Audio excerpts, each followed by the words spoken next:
Hey everyone, Decent Eddie here. Let's take a moment to go over what my Decent Eddie scores, differentials and labels, things like that, what they mean. I just want this video to be out there for people who've already subscribed and those who might join later that are going to have questions. First, allow me to speak on a couple things. I bet on every game that's on the schedule. Some I'll bet small amounts and others large amounts. It depends on a couple things on which games get what out of my budget. If there's a confident pick, I'll put more on it because I like winning, even if my payout is small. If there's a dangerous pick, my danger picks by my data, like I say, I might only put even 10 cents on it. Why? Well, for no other reason than to track the outcome of the game for this channel and for my own record keeping, for my accountability. If a pick is dangerous, I'm probably not going to put a lot of stock in it. Okay? So, what might that mean for you? Well, first of all, I'm never going to say to anyone that they should bet on this or must avoid that. All I'm going to say is something like, the data says this team has better performances than this other team by this amount according to the data, and when it's at this amount of difference, the differential, there is an X% chance of a win. So from there, it's up to the individual to decide if they want to put money on this thing or not. I began tracking my record in January 8th. And so from January 8th up until about January 16th, I adjusted my data set by adding different metrics and adjusting the weights of certain metrics that I was already using until I came around to a winning threshold that I was good with, what I call my confident picks. The advantage of NBA over NFL, which I was already good at anyway, is that there's a lot of NBA games that happen during the week. They happen every day, and I can test my data set pretty quickly. I'm happy with where it is now. My all games numbers, they're hovering around 60 to 70%, and that's a healthy space, and it's been there for several weeks.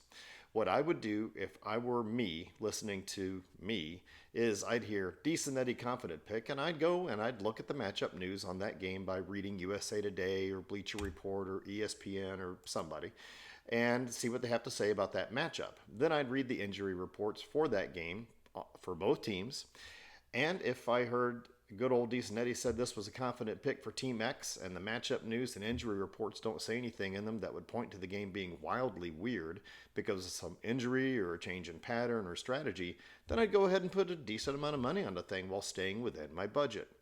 I'd take the pick regardless of what line it is, too. That's what I do. I sometimes have a Decent Eddie pick that's confident, and the experts are like, no, I think we ought to maybe not put that much confidence in that. But anyway, that's just me. I trust my numbers.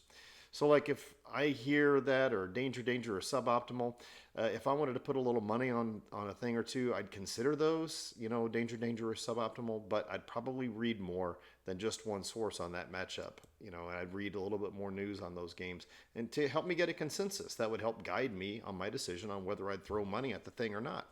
I'd almost certainly put less money on it than a confident pick because, again, I would rather win $25 on 100 than lose 100 on the hope of winning another 100.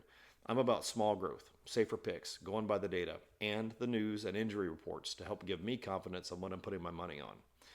So over the course of 426 games, as of today, March 19th, 2025, my danger picks, which there have been 159 of those, are hitting at 58%.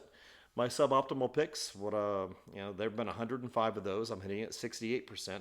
And my confident picks, and there's been 162 of those, are hitting at 81%.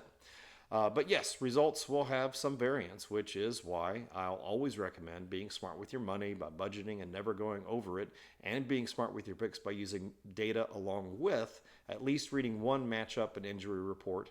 And I will never recommend that people take my picks, even my confident picks, on faith alone. This isn't church, and I'm not a preacher, even if I can be preachy. So I hope this breakdown and this kind of chit-chat here, sort of informal, not terribly scripted, helps you understand how to approach my picks and make some informed betting decisions. Remember, sports betting should be both fun and strategic. The more you research and the more you understand the data, the better equipped you'll be to make choices that align with your goals. And so, anyway, thanks for watching and taking time to, listen. If you have any questions or comments, feel free to reach out. Put a comment. I'll respond to it at some point as soon as possible. I'm here to help you navigate this world of betting. But don't forget to like, share, and subscribe for more insights and updates. Let's make the most out of the rest of this season together before we get into the WNBA and also the NFL. I'm really looking forward to the NFL. This is Decent Eddie signing off. Have an awesome day. I'll have my picks up probably in 2 or 3 hours. Bye.